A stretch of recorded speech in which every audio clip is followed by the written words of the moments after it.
সুপ্রিয় উচ্চ মাধ্যমিক পরীক্ষার্থী বন্ধুরা, আজ তোমাদের উচ্চ মাধ্যমিক পরীক্ষা শেষ মুহূর্তে কতগুলো গুরুত্বপূর্ণ এসএকিউ টাইপ প্রশ্ন তাড়াতাড়ি দেখে নাও। দেখো তোমাদের 12টি টোটাল কিন্তু 1 নম্বরে এসএকিউ আসবে।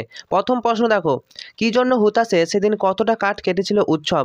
উত্তর হবে মহেশ্বারদেবের ভাত গল্পে উৎসব বাসিনী মনিব বাড়িতে ভাতের হুতাশে 2.5 মণ কাঠ কেটেছিল। মনে রাখবে কাঠটা কত, 2.5 মণ। ওকে, চলো নেক্সট প্রশ্ন। আমি দেখি কবিতায় নিজের উজ্জীবনী শক্তি কিভাবে কবি প্রকৃতির মধ্যে খুঁজতে চেয়েছেন? দেখো উত্তর দেখো, আমি দেখি কবিতায় কবি শক্তি চট্টোপাধ্যায় দু চোখ ভরে সবুজ দেখে এবং দেহ মনে সবুজের ঘ্রাণ নিয়ে নিজের উজ্জীবনী শক্তি প্রকৃতির মধ্যে খুঁজতে চেয়েছেন। নেক্সট প্রশ্ন, কন্দরলতা জননী পাশে থাকতে না পারলে কবির কি মনে হবে?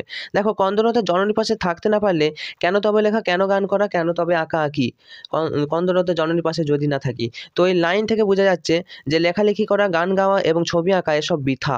ঠিক আছে, নেক্সট প্রশ্ন, নানা রঙের দিন নাটকের চরিত্রলিপি বয়স উল্লেখ করা। আমি আগেই বলেছি, এমসিকিউ টাইপের প্রশ্নের সময়তেও বলেছিলাম চরিত্রগুলোর বয়স দেখো। নানা রঙের দিন নাটকের চরিত্রলিপি রজনীকান্ত চট্টোপাধ্যায়, যিনি বয়স হচ্ছে বৃদ্ধ অভিনেতা এবং বয়স 68। কালীনাথ সেন প্রম্পটার, যার বয়স হচ্ছে প্রায় 60। তো এই এসএকিউ টাইপ প্রশ্নগুলো থেকে এমসিকিউ টাইপ প্রশ্ন আসার চান্স রয়েছে। নেক্সট প্রশ্ন দেখো, যে লড়াই সত্যিকারের তলোয়ার দিয়ে ঝনঝন করে বাস্তব লড়াই নয়, শুধু ভঙ্গির মাধ্যমে লড়াইতে কিভাবে একজন মারা যাবে? দেখো উত্তর দেখো, কাল্পনিক খাপ থেকে কাল্পনিক তলোয়ার বের করে ভীষণভাবে কাল্পনিক যুদ্ধ করতে করতে একজন পেটে কাল্পনিক খোঁচা খেয়ে কাল্পনিকভাবে মারা গিয়েছিল। নেক্সট প্রশ্ন, 5 নম্বর প্রশ্ন, শৈলীবিজ্ঞান কাকে বলে? দেখো ভাষাবিজ্ঞানের যে শাখা কোনো সাহিত্যিকের লিখন শৈলী বিশ্লেষণ করে তাকে আমরা শৈলীবিজ্ঞান বলবো। ওকে, মনে রাখবে ভাষাবিজ্ঞানের যে শাখা কোনো সাহিত্যিকের লিখন শৈলীটাকে বিশ্লেষণ করে তাকে শৈলীবিজ্ঞান বলা হয়। নেক্সট প্রশ্ন, থিসরাস কাকে বলে? একটি বাংলা থিসরাসের উদাহরণ দাও। খুব ইম্পর্টেন্ট এবছরের জন্য, মনে রাখো থিসরাস হলো এমন এক ধরনের অভিধান যেখানে সমজাতীয় শব্দগুলি একটি গুচ্ছের মধ্যে সাজানো থাকে। তাহলে থিসরাস কি? থিসরাস হলো একটি অভিধান যেখানে সমজাতীয় শব্দগুলি একটি গুচ্ছের মধ্যে সাজানো থাকে। চলো, অথবা দেখো প্রয়োগ তত্ত্ব কাকে বলে? সংক্ষিপ্ত উত্তর দাও। শব্দার্থ নিরূপণের যে তত্ত্ব অনুযায়ী শব্দের অর্থ অনুষঙ্গের উপর নির্ভরশীল তাকে প্রয়োগ তত্ত্ব বলে। যেমন মা জিজ্ঞাসা করলেন, ভিজেছ নাকি? বাবা বললেন, সাহেবের গাড়িটা আমাদের বাড়ি পর্যন্ত এসেছিল। তো আপাতভাবে দুজনে কথাবার্তা অপ্রাসঙ্গিক মনে হলেও প্রয়োগ তত্ত্ব অনুযায়ী বাক্যগুলি বিশ্লেষণ করা সম্ভব। তো এটাই হচ্ছে প্রয়োগ তত্ত্ব, মনে রাখবে। তো শব্দার্থ নিরূপণের যে তত্ত্ব অনুযায়ী শব্দের অর্থ অনুষঙ্গের উপর নির্ভরশীল তাকে বলে প্রয়োগ তত্ত্ব। থিসরাস হয়েছে। নেক্সট প্রশ্ন দেখো, মৃত্যুঞ্জয় শোনে কিন্তু তার চোখ দেখেই টের পাওয়া যায়। কি টের পাওয়া যায়? উত্তর হবে মৃত্যুঞ্জয় চোখ দেখেই টের পাওয়া যায় যে কোথার মনে সে আর বুঝতে পারছে না, কারণ তার অভিজ্ঞতার কাছে কোথার মারপ্যাচ অর্থহীন হয়ে গেছে। নেক্সট পয়েন্টে চলে আসি, কবি কাকে শীতের দুঃস্বপ্ন বলেছে? মহুয়ার এবছর অত্যন্ত গুরুত্বপূর্ণ। দেখো ধোঁয়ার বঙ্কিম নিঃশ্বাসকে কবি শীতের দুঃস্বপ্ন বলেছে। চলো, জেগে উঠলাম, কবি কোথায় কিভাবে জেগে উঠলেন? দেখো কবি রবীন্দ্রনাথ ঠাকুর রূপনারায়ণে কুলে অর্থাৎ দৃশ্যমান জগৎ সংসারের শেষ প্রান্তে উপনীত হয়ে জেগে উঠলেন। নেক্সট প্রশ্ন, তাই অনেক ভেবেচিন্তে আমরা একটা প্যাঁচ বের করেছি, প্যাঁচটি পরিচয় দাও। বড় প্রশ্নে আসার চান্স রয়েছে। ও দেখো উত্তর হচ্ছে, বিভাম নাটকের নাট্যকার শম্ভু মিত্র যে প্যাঁচটি উল্লেখ করেছেন সেটি হলো কোনো রকম নাট্য উপকরণ ছাড়া, অর্থাৎ আলো, সিনসিনারি ইত্যাদি ছাড়াই শুধুমাত্র অঙ্গভঙ্গিমার ব্যবহার করে নাটক মঞ্চস্থ করা। নেক্সট প্রশ্ন, মরে যাব আর তবু ভুলবো না, কে কি ভুলবে না? উত্তর হচ্ছে কথক রজনীকান্ত চট্টোপাধ্যায় সেই বড়লোকের সুন্দরী মেয়েটির আশ্চর্য ভালোবাসার কথা কখনো ভুলবে না। নেক্সট প্রশ্ন, রাজারা কি পাথর ঘাড়ে করে আনতো? কারা পাথর আনতো ও কাদের খ্যাতি হতো? দেখো আমরা জানি কি ইতিহাসে সাধারণ মানুষের কোনো স্থান থাকে না, অর্থাৎ শ্রমিকরা পাথর ঘাড়ো করে আনতো কিন্তু খ্যাতি হতো রাজাদের। নেক্সট প্রশ্ন, আমি কৌতূহলী হয়ে উঠি, বক্তা কোন বিষয়ে কৌতূহলী হন? উত্তর হচ্ছে, এক ভয়ঙ্কর গ্রীষ্মের দুপুরে শিষ্যদের নিয়ে গুরু নানক জনমানবহীন হাসান আবদালের জঙ্গলে এসে পৌঁছেছিলেন। তো তারপর কি হয়েছিল সেই ঘটনা শোনার জন্য বক্তা অর্থাৎ লেখক উল্লেখিত কৌতূহলী হন। নেক্সট প্রশ্ন, গুচ্ছধ্বনি কাকে বলে? ব্যাকরণ থেকে প্রশ্ন দেখে নাও। পাশাপাশি উচ্চারিত দুটি ব্যঞ্জনধ্বনির সমাবেশকে গুচ্ছধ্বনি বলে। মনে রাখবে পাশাপাশি উচ্চারিত দুটি ব্যঞ্জনধ্বনির সমাবেশকে গুচ্ছধ্বনি বলে। তো চলো, এই যে 12টা প্রশ্ন তার মধ্যে কতগুলো তোমরা পারতে বলে মনে হচ্ছে? চলো আর পরবর্তী সেটটা দেখে নিই। দেখো অত্যন্ত গুরুত্বপূর্ণ প্রশ্ন, ফাঁপি কাকে বলে? দেখো পৌষ মাসে বৃষ্টির সঙ্গে জোরালো বাতাস বইলে তাকে কিন্তু ফাঁপি বলা হয়। নেক্সট পয়েন্টে চলে আসছি, ঘুমহীন তাদের চোখে হানা দেয়, কাদের চোখে কি হানা দেয়? দেখো সেই প্রশ্ন মহুয়ার থেকে। মহুয়ার কবিতায় কবি সমর সেন কী করেছেন? সাঁওতাল পরগনায় মানুষদের চোখে হানা দেয় ক্লান্ত দুঃস্বপ্ন। মনে রাখবে। চিনিলাম আপনারে, কবি কিভাবে নিজেকে চিনলেন? দেখো রূপনারায়ণের কুলে কবিতায় কবি চিনেছেন, বলেছেন যে তিনি নিজেকে চিনতে পেরেছেন আঘাত এবং বেদনার মধ্য দিয়ে। চিনিলাম আপনারে আঘাতে আঘাতে বেদনায় বেদনায়।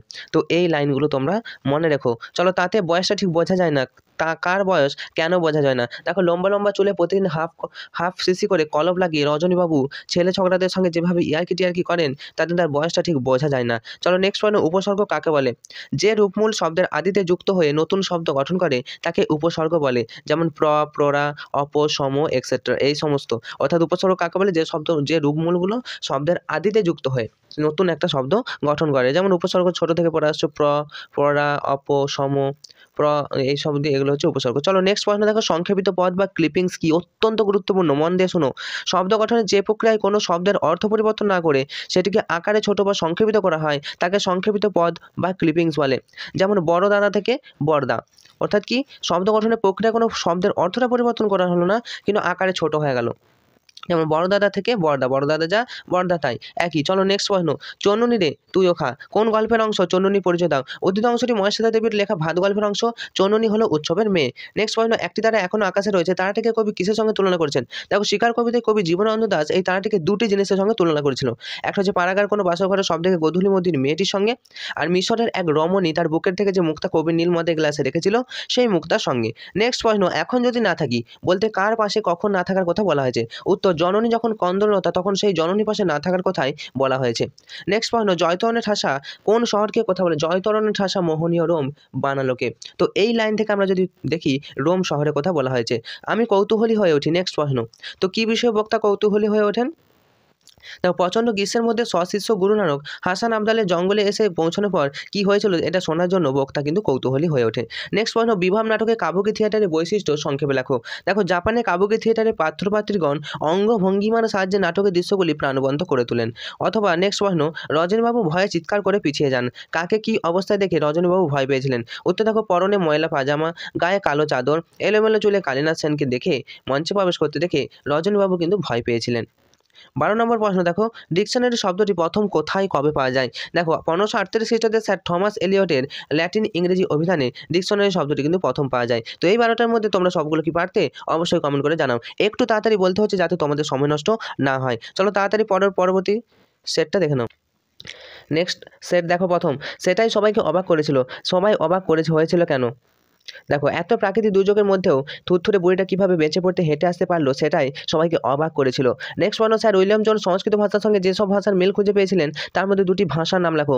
খুবই ইম্পর্টেন্ট, স্যার উইলিয়াম জোন্স সংস্কৃত ভাষার সঙ্গে গ্রিক, লাতিন এবং ফার্সি ভাষার প্রচুর মিল খুঁজে পেয়েছিলেন।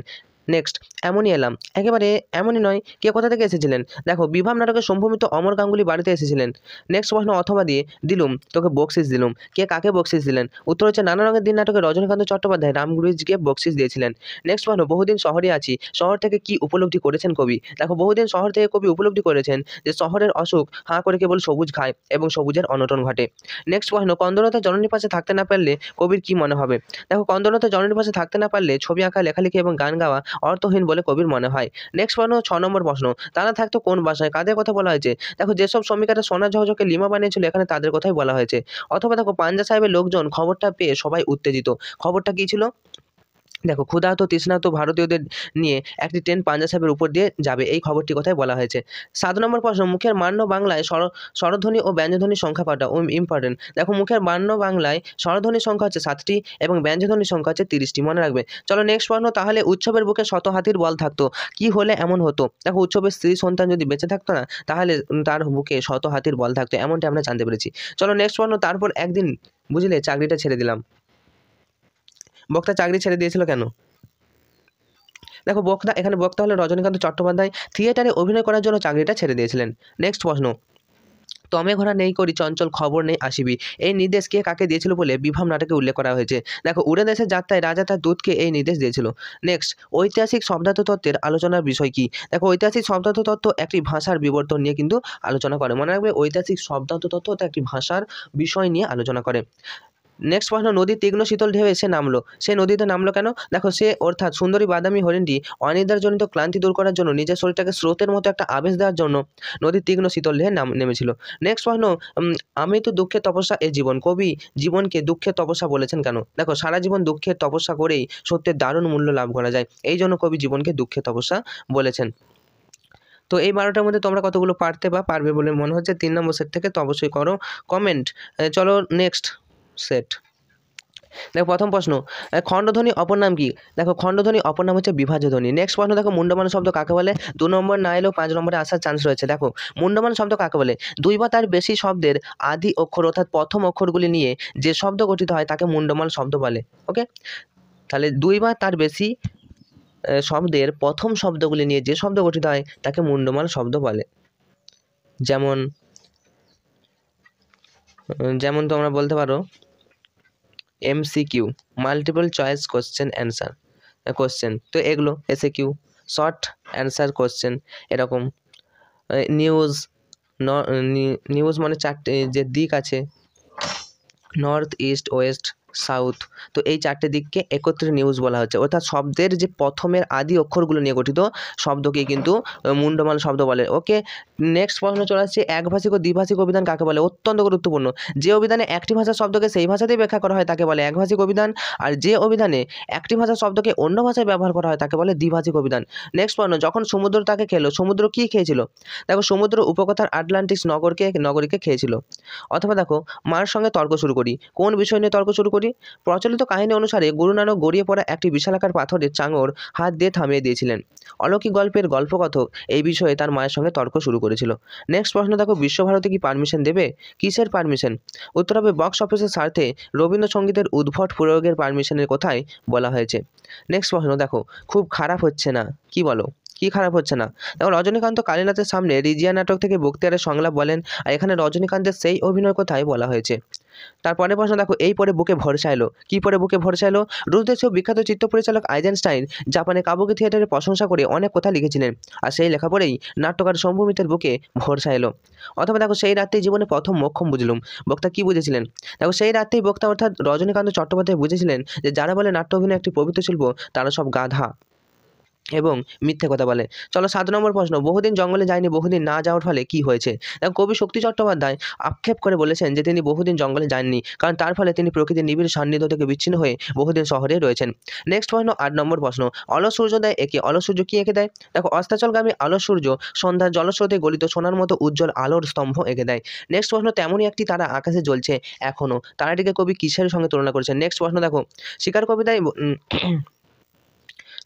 তারাটিকে দেখে কবির কি মনে হয়েছে? দেখো শিকার কবিতায় ভোরের আকাশে তারাটিকে দেখে কবির মনে হয়েছে পাড়াগাঁয়ের কোনো বাসর ঘরে সব থেকে গোধূলি মদির মেয়েটির মতো, কিংবা মিশরে এক মানবী তার বুকের থেকে যে মুক্তা কবি নীল মদের গ্লাসে রেখেছিল সেই মুক্তোর মতো।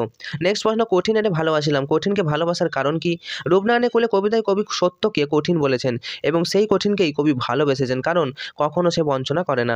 নেক্সট প্রশ্ন, বচসা বেড়ে গেল, বচসার কারণ কি? সৈয়দ মুজতবা সিরাজ এর ভারতবর্ষ গল্পে একজন অজ্ঞাত পরিচয় বুড়ির ধর্ম পরিচয় নিয়ে গ্রামবাসীদের মধ্যে বচসা বেড়ে গিয়েছিল। নেক্সট প্রশ্ন, এলে পরে নদীর পাড়ে সারবন্দি ছড়াতে হবে, কাদের এভাবে সাদ্র হবে? দেখো মহাশ্বেতা দেবীর ভাত গল্পে উৎসবের গ্রামে যেসব মানুষ আকস্মিক ঝড় জলে উপঘাতে মারা গিয়েছিল তাদের কথাই বলা হয়েছে। অর্থাৎ তোমরা যদি সব টেক্সট পড়া থাকে তোমরা কিন্তু সব MCQ SAQ করতে পারছো। চলো নেক্সট সেট তোমরা তাদের দেখে নাও। দেখো পরের প্রশ্ন, ধ্বনিমূলের অবস্থান বলতে কি বোঝো? দেখো একটি ধ্বনিমূল শব্দের যে স্থানে অর্থাৎ আদি, মধ্য এবং অন্ত উচ্চারিত হতে পারে তাকেই ধ্বনিমূলের অবস্থান বলে। সঞ্জননী ব্যাকরণ কাকে বলে? মোস্ট ইম্পর্টেন্ট, দেখো বাক্য কিভাবে সঞ্জাত হয় সেই সম্পর্কে আলোচনা করে যে ব্যাকরণ তাকেই বলা হয় সঞ্জননী ব্যাকরণ। আবার বলছি, থিসরাস কি? দেখো থিসরাস অত্যন্ত গুরুত্বপূর্ণ। থিসরাস হলো এমন এক ধরনের শব্দার্থকোষ যেখানে সমজাতীয় শব্দগুলি একটি গুচ্ছের মাধ্যমে সাজানো থাকে। আমি তা পারি না, বক্তা কি পারেন না? দেখো বক্তা অর্থাৎ কবি মৃদুল দাশগুপ্ত বিপদের সময় ঈশ্বরের দোহাই দিয়ে নিজে চুপচাপ বসে থাকতে পারেন না। চলো নেক্সট প্রশ্ন, চিনলাম আপনারে, কবি কিভাবে চিনলেন? কবি আপনারে অর্থাৎ নিজেকে চিনেছিলেন আঘাতে আঘাতে, বেদনায় বেদনায়। দেখো পরের প্রশ্ন, সোনার বর্ষার মতো জেগে ওঠে, হরিণটি কি করতে চেয়েছিল? সোনার বর্ষার মতো জেগে ওঠে হরিণটি সোনার বর্ষার মতো জেগে ওঠে দেখো সাহসে, সাধে এবং সৌন্দর্যে হরিণীর পর হরিণীকে চমক লাগিয়ে দিতে চেয়েছিল। নেক্সট প্রশ্ন, এখানে অসহ্য নিবিড় অন্ধকারে শুনি কয়লাখনি গভীর বিশাল শব্দ। আমি বলেই দিলাম উত্তরটা, তো উত্তর হবে কয়লাখনি গভীর বিশাল শব্দ। নেক্সট প্রশ্ন দেখো, সেই সন্ধ্যায় কোথায় গেল রাজমিস্ত্রিরা? কোন সন্ধ্যার কথা বলা হয়েছে? উত্তর হবে যেদিন চীনের প্রাচীর নির্মাণ হয়েছিল, তো সেই সন্ধ্যার কথা কিন্তু বলা হয়েছে। চলো শেষ প্রশ্ন, চীনের প্রাচীর নির্মাণ হওয়ার পর তারা সব নিখোঁজ হয়ে গেছিলো, এই জন্যই বলা হয়েছে। চলো দেখো, সেকালে ঘন ঘন শাঁকা হতো, শাঁকা হলে কি করতে হতো? দেখো শাঁকা হলে রান্না হতো না এবং রাত্রে মেঝেতে শুতে হতো। মোস্ট ইম্পর্টেন্ট, মনে রাখবে। চলো বিভব নাটকের নামকরণ হয়েছিল কিভাবে? দেখো কোনো এক ভদ্রলোক পুরনো সব নাট্যশাস্ত্র ঘেটে শম্ভু মিত্রের নাটকের নামকরণ করেছিলেন বিভাব। অথবা দেখো নানা রঙের দিন নাটকে রজনীকান্ত, ঔরঙ্গজেব ও মোহাম্মদের যে দৃশ্যের কথা বলা হয়েছে সেটি কোন নাটকের অংশ? উত্তর দেখো নানা রঙের দিন নাটকে রজনীকান্ত, ঔরঙ্গজেব এবং মোহাম্মদের যে দৃশ্যের কথা বলেছেন সেটা হচ্ছে দ্বিজেন্দ্রলাল রায়ের লেখা শাহজাহান নাটকের অংশ। বক্স অফিস বলতেও একটা কথা আছে, বক্তা কখন কথাটি বলেছিল। দেখো বিভাব নাটকে লভ সিন এ অভিনয় চলাকালীন নেপথ্যে মালতীলতা দলের গানটি ন্যাকামির ভঙ্গিতে গাওয়া হচ্ছিল। সম্ভবত গানটি সমালোচনা করলে হারমোনিয়াম বাদক যে প্রশ্নদূত কথাগুলি বলেছেন, সবসময় কি বক্স অফিস বলতে একটা কথা আছে, সবসময় কি এটা যাই হোক সংলাপটা আমার মনে নেই। তো বক্স অফিস বলে একটা কথা আছে, এটাই কিন্তু মনে রাখবে তোমরা। নেক্সট প্রশ্ন দেখো, তাদের বয়সটা ঠিক বোঝা যায় না, কার কিসে বয়স বোঝা যায় না। তো দেখো নানা রঙের দিন নাটকে রজনীবাবু তার লম্বা লম্বা চুল ডেইলি হাফ সিসি করে কলম লাগিয়ে যেভাবে ইয়ার্কি করেন, তাতে তার বয়সটা ঠিক বোঝা যায় না। দেখো কতবার রিপিট হয়েছে। চলো নেক্সট প্রশ্ন, উৎসব তাড়াতাড়ি হাত চালায়, উৎসব তাড়াতাড়ি হাত চালায় কেন? মনে রাখবে, উৎসব কাঠ কাটা হলে হোম হবে এবং তারপর সে ভাত খাবে, এই আশায় উৎসব তাড়াতাড়ি হাত চালায়। 5 রকম কাঠ কিন্তু তাকে কাটতে হবে একই মাপে। পৌষে বাদলা সম্পর্কে পুরনো ডাকপুরুষের বচনে কি বলা আছে? মনে রাখো, পৌষে বাদলা সম্পর্কে গ্রামের ডাকপুরুষের বচনটি হলো শনিতে 7, মঙ্গলে বুধ, বুধে 3, বাকি সব দিন দিন, অর্থাৎ শনিতে। এগুলো আর বলছি না ডিটেলসলি। চলো নেক্সট আরেকটা সেট রয়েছে, তাড়াতাড়ি দেখে নাও। যুক্তধ্বনি বলতে কি বোঝো? দেখো, 2 বা তার বেশি ব্যঞ্জনধ্বনি সমাবেশে যখন দলসীমা থাকে না এবং শব্দের আদিতে ব্যবহৃত হতে পারে, তখন তাদের যুক্তধ্বনি বলে। যেমন ফলা যুক্ত র। দেখো বিরাট আর্মাডা যখন ডুবলো, আর্মাডা কি? দেখো আর্মাডা হলো স্পেনের রাজা ফিলিপের রণতরীর বহর, অর্থাৎ একটা স্পেনীয় নৌবহর কি বলা হচ্ছে? আর্মাডা। নেক্সট, অথবা কিভাবে ঝর্ণা জল বেরিয়ে এসেছিল? দেখো গুরু নানকের কথা মতো মর্দানা সামনের পাথরখানা তুলতেই ঝর্ণা জল বেরিয়ে এসেছিল। নেক্সট প্রশ্ন, ওড়িয়া নাটকে দূত ঘোড়া চড়ার অভিনয় কিভাবে করে? দেখো ওড়িয়া নাটকে দূত 2 পায়ের ফাঁকে একটা লাঠি গলিয়ে ঘোড়ায় চড়ার অভিনয় করেছিল। অথবা দেখো, আপনি বামুন মানুষ, মিছে কথা বলবো না, বক্তা কোন সত্যি কথাটি বলেছিল? দেখো বক্তা অর্থাৎ কালিনা সেন বলেছিল যে তার শোয়ার জায়গা নেই এবং সেই জন্যই মালিকের অজান্তে সে গ্রিন রুমে ঘুমায়। গভীর বিশাল শব্দ কি গভীর এবং সেখানে কিসের শব্দ হয়? দেখো মহাদেশ কবিতায় গভীর কয়লা খনি থেকে কয়লা খননের শব্দ হয়। নেক্সট পয়েন্ট, কঠিনকে ভালোবাসলাম, কবি কেন কঠিনকে ভালোবাসলেন? দেখো রূপনারায়ণের কুলে কবিতায় কবি রবীন্দ্রনাথ ঠাকুর বলেছেন যে সত্য হলো কঠিন এবং সে কখনো বঞ্চনা করে না, আর সেই জন্যই কবি কঠিনকে কিন্তু ভালোবাসলেন। রিপিট হচ্ছে এই প্রশ্নটা, অত্যন্ত গুরুত্বপূর্ণ। চলো, নিখিলের সমপদস্থ মৃত্যুঞ্জয় নিখিলের তুলনায় কত টাকা মাইনে বেশি পায় এবং কেন? দেখো নিখিলের সমপদস্থ মৃত্যুঞ্জয় যে একটি বাড়তি দায়িত্বের জন্য মৃত্যুঞ্জয় 50 টাকা মাইনে কিন্তু বেশি পায় নিখিলের থেকে। চলো পরের প্রশ্ন, দুটি পরাধীন রূপমূলের উদাহরণ দেয় এবছর, অত্যন্ত গুরুত্বপূর্ণ। পরাধীনতা শব্দের অর্থ হচ্ছে, পরাধীনতা শব্দে পর উপসর্গ এবং তা প্রত্যয় হলো পরাধীন রূপমূল। দেখো বর্ণনামূলক ভাষাবিজ্ঞানের আলোচ্য বিষয়গুলি কী কী? অত্যন্ত গুরুত্বপূর্ণ। বর্ণনামূলক ভাষাবিজ্ঞানের আলোচ্য বিষয়গুলি হলো ধ্বনি, রূপ, বাক্য এবং শব্দার্থ। 9 নম্বর প্রশ্ন, খালি সে ধাক্কা দিয়ে বেড়ায়, কে খালি ধাক্কা দিয়ে বেরোয়? দেখো সম্ভবত বিভাব নাটকে যে লভ সিন মঞ্চস্থ হয়েছিল তার নায়ক খালি ধাক্কা দিয়ে বেরোয় বলে আমরা জানতে পেরেছি। অথবা দেখো নানা রঙের দিন নাটকের প্রারম্ভে যে মঞ্চসজ্জার বিবরণ আছে তা নিজের ভাষায় লেখো। দেখো নানা রঙের দিন নাটকের প্রারম্ভে অর্থাৎ প্রথমেই যে মঞ্চসজ্জার বিবরণ আছে তা ছিল এরকম, যে নাটকের জিনিসপত্র এবং যন্ত্রপাতি ছড়ানো ছিল এবং মঞ্চের মাঝখানে একটা টুল ওল্টানো ছিল। মনে রাখবেন নানা রঙের দিন নাটকের প্রথমটা। আর দেখো আমি দেখি কবি কি দেখতে চান? আমি দেখি কবিতায় কবি শক্তি চট্টোপাধ্যায় 2 চোখ ভরে সবুজ গাছ দেখতে চান। নেক্সট প্রশ্ন, 11 নম্বর প্রশ্ন, মোড়ক ফুলের মতো লাল আগুন, এখানে কোন আগুনের কথা বলা হয়েছে? দেখো হিমের রাতে শরীরকে বা উষ্ণ রাখার জন্য দেশওয়ালিরা যে আগুন জ্বেলেছিল সেই আগুনের কথা কিন্তু এখানে বলা হয়েছে। নেক্সট প্রশ্ন, ঝিঙেশাল চাল এবং রামশাল চাল কি কি দিয়ে খায়? দেখো বাসিনী মণিবাড়িতে ঝিঙেশাল চালে ভাত নিরামিষ ডাল তরকারির সঙ্গে এবং রামশাল চালে ভাত মাছের সঙ্গে খাওয়া হতো। তো এই ছিল তোমাদের জন্য 12টা সেট। তো এই 12টা সেটের মধ্যে তোমরা কতগুলো পারছো বা সহজ বলেই মনে হচ্ছে? তো এটা কিন্তু তোমরা অবশ্যই কমেন্ট করে জানাবে, আর অবশ্যই পরীক্ষা শেষে কমেন্ট করে জানাবে পরীক্ষা কেমন হলো। আজকের মতো ভিডিওটা এখানেই শেষ করছি। তোমাদের পরীক্ষা অবশ্যই ভালো হবে এই শুভকামনা জানাই। Enjoy exam, all the best.